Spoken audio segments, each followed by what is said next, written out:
Hi all, I'm so happy to be here. This is sort of my hometown, and also so glad to be talking about education since I studied basic schooling about 100 kilometers east of here.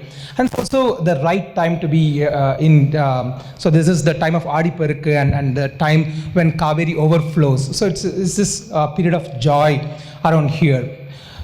But before we go into that, there is a sad thing here. So we have 62,290 deaths per year. So what is this? If this were a war, this would have been India's worst war in terms of casualty rate. We would have mobilized our entire army trying to fight this problem. If it were an epidemic, this would have been one of the most colossal epidemics, probably a dozen times bigger than Ebola, and the whole international community's attention would have been on us. But this is neither a war nor an epidemic. Sort of probably a little bit of both. This is the number of deaths caused by our education system every year. This is the number of students who commit suicides every year. So if you look at the suicide statistics, this is a very, very sad thing. So the suicides max between 15 to 29 when they are just entering their high school, and then all the way when they are just coming out looking for their jobs. And more worryingly, those states, those sort of this developed states, sort of this Maharashtra, Kerala, Karnataka, Tamil Nadu, these are the states that are the leader in this suicide epidemic in terms of the student suicides. And even more worryingly, this is not something, the trend that is going down. This is something that going up. 70 years after independence, we are still not solving the problem. Actually, we are accumulating on the problem. So especially in these better states where we have given students the dream, the hopes, and then we have also started piling on so much pressure, and by the time they come out, many of them find themselves unemployable, and so there is this massive crisis in our hands. So in India, we have both this problem as well as the opportunity, the number, 35 crore. 35 crore youth population in India.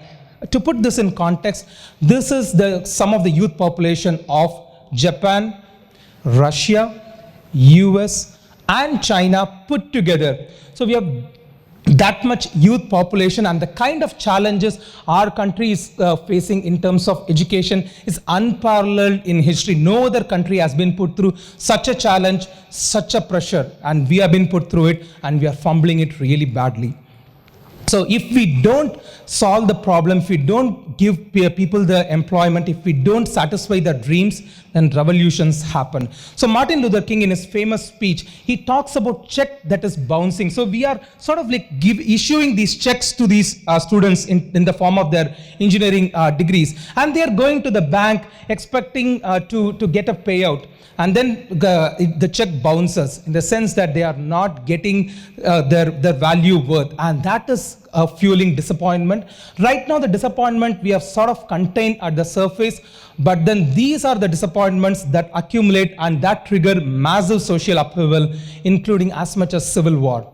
So we need to really solve this problem of finding a solution where we can really train 35 crore Indian youth for these modern jobs. So how is the government solving this problem? So when in doubt, create an IIT. So that is sort of our government's mantra. So we have this problem, 35 crore youth population on the left, and then we have this institution of national importance. So all these IITs, NITs, AMS are put together. This is on the right. So there is this microscopic dot on the right. So that's the thing that we are solving. So we are having this huge elephant that we are trying to push through this small pinhole, and then we are worrying, like wondering how this is all happening. Why students are put through so much pressure because of this. So we are not actually trying to solve the problems of 35 crore people, but we are trying to solve the problems for this 0.03% of that. Even that we are not doing it properly. So what we need is a new system of education, and we need a new revolution in education. So here are some of the founding principles of this new education revolution that we need to have. The first principle is we need to focus on the age of creation. So we need to focus on the creation aspect of it.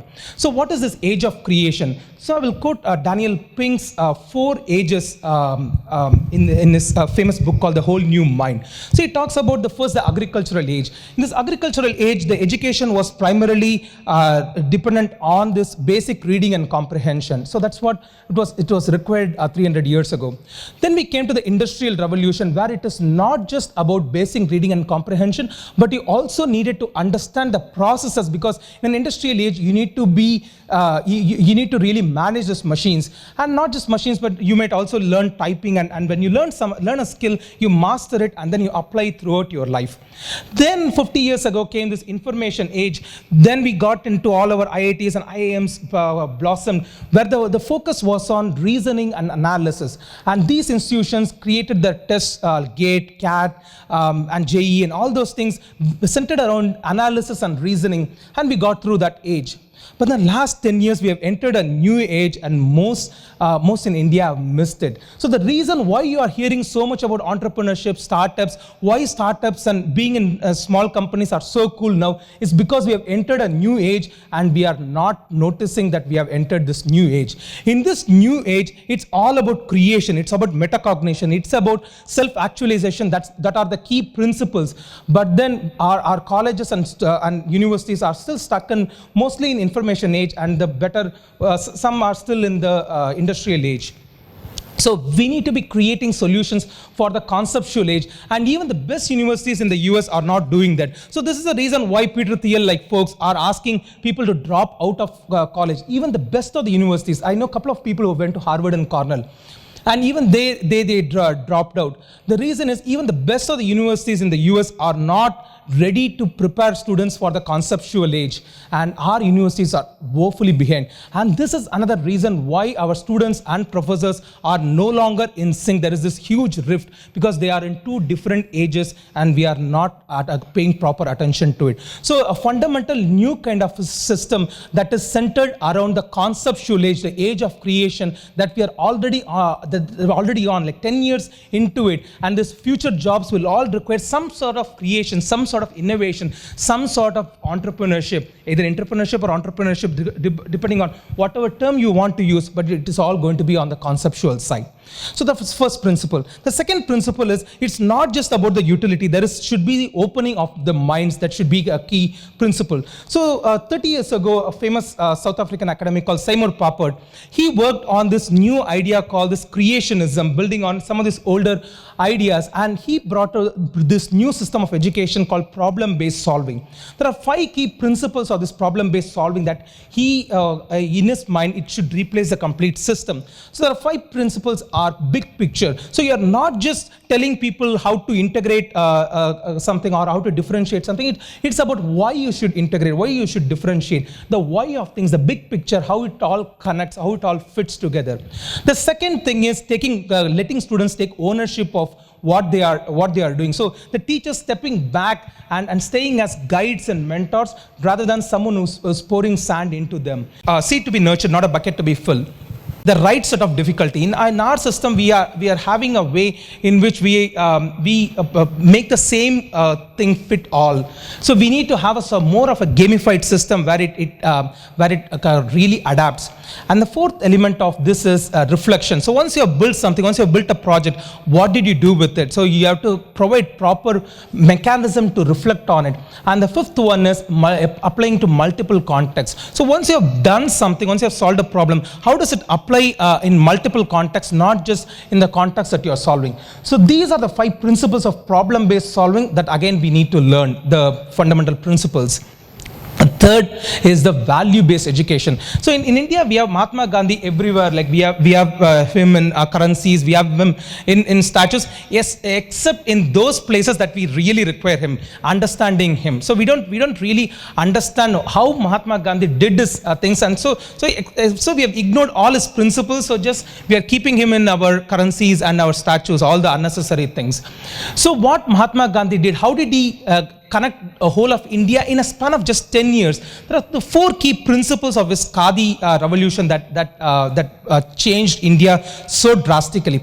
So the 4 things are bringing community. So it was only then India as a whole started to think together, not just in their own small community, but India as a whole. So the broadening of the mind. The second thing that it did was it brought down the caste barriers. Once people started to make their own clothes, so it is no longer the particular caste has to make that cloth, or no longer a particular caste has to make that shawl. We will start doing it. So doing it, being a maker, it reduces the caste barriers that eventually brought into our modern constitution.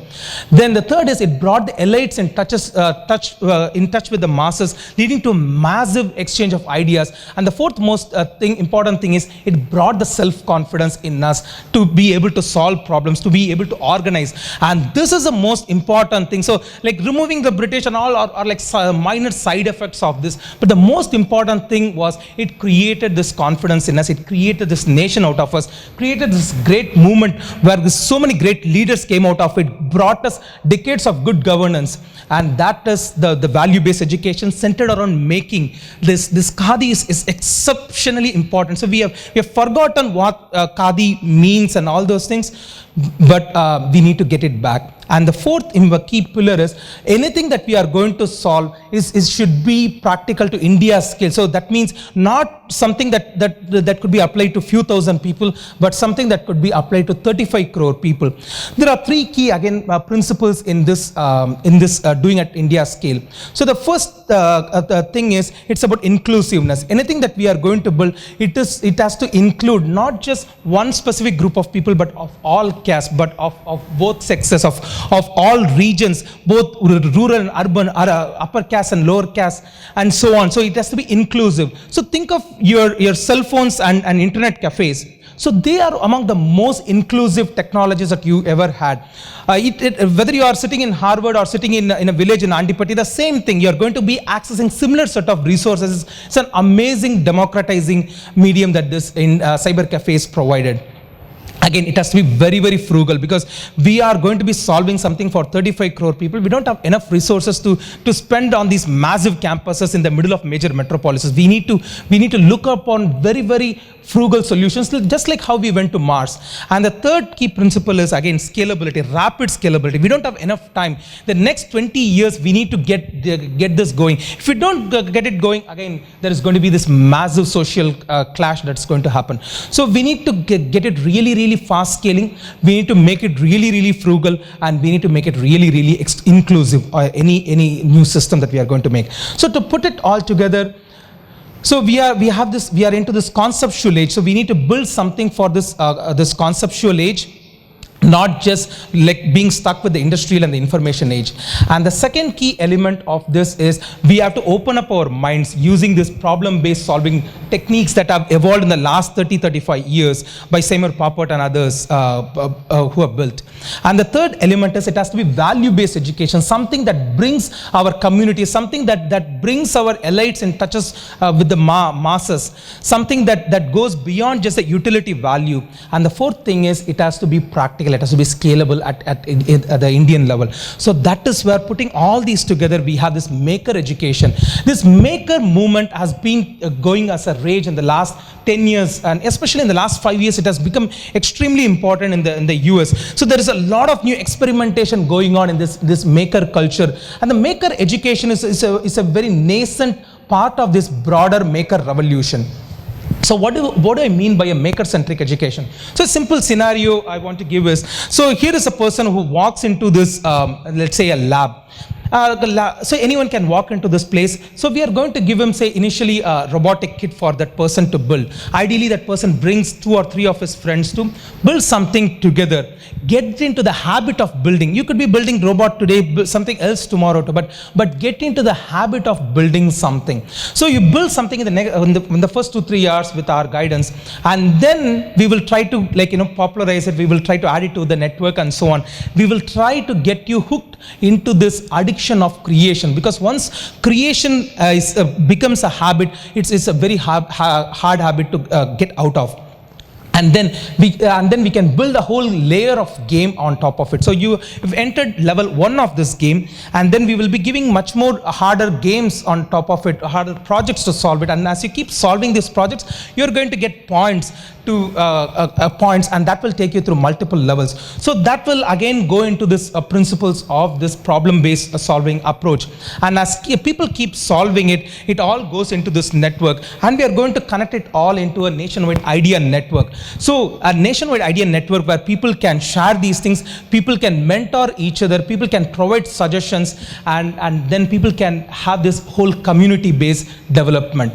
So we have had these sort of this mini revolutions going on through Wikipedia, through GitHub, and those places. We have to now scale it as a nationwide network, sort of like recreating what the Congress movement created 100 years ago, recreating that nationwide network of idea sharing, mentoring, and leadership creation out of it.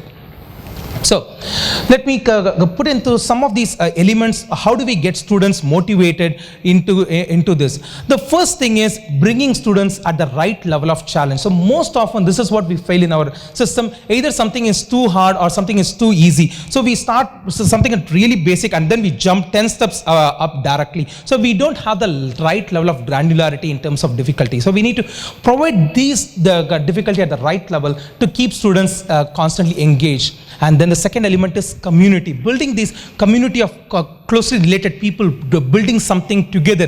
Get into the habit of building together. We have been getting into the habit of consuming together. We need to get into the habit of creating together. And third element is guidance and mentoring. And fourth is theory before practice. We have been having a system where we put practice after theory, and practice became a sort of like this sprinkle that we did it just to fill up the norms. What we need to have is practice should come before the theory, because once you start building something, you start asking questions, and when you ask questions, that's when theory has to solve it. And then the fifth element is the gamification. Get people into the natural habit of competing. And the final thing is emphasis on play. This is something, again, it's a key element of this conceptual age. The reason why Google and other companies are into playing is this new conceptual age that we are getting into. So why is this so suited for India? Why should India jump into it? Because the first element is it's a completely decentralized place. Think of like an internet cafe. It could be completely built across the nation, rolled out in a decentralized way. Second is there's a rapid dropping of prices in 3D printing, Arduino controllers, and so on. We could build something for a few thousand rupees and doesn't require infrastructure for crores of rupees. And third thing is it can be really adaptive to Indian diversity. And fourth thing is it can use up the scarce teaching resources that we have, because we are building this nationwide idea network that can mentor each other, that can build on top of each other. So there's 6 principles of this modern education: respect for work, hacking systems, experimentation, and then giving a sense of purpose, the big picture, providing the narrative that connects it all, and finally the empathy that makes us really human, that the value-based education. So what we need is a really scalable model of education that can scale to all Indians, not just for a small group of people. Thank you.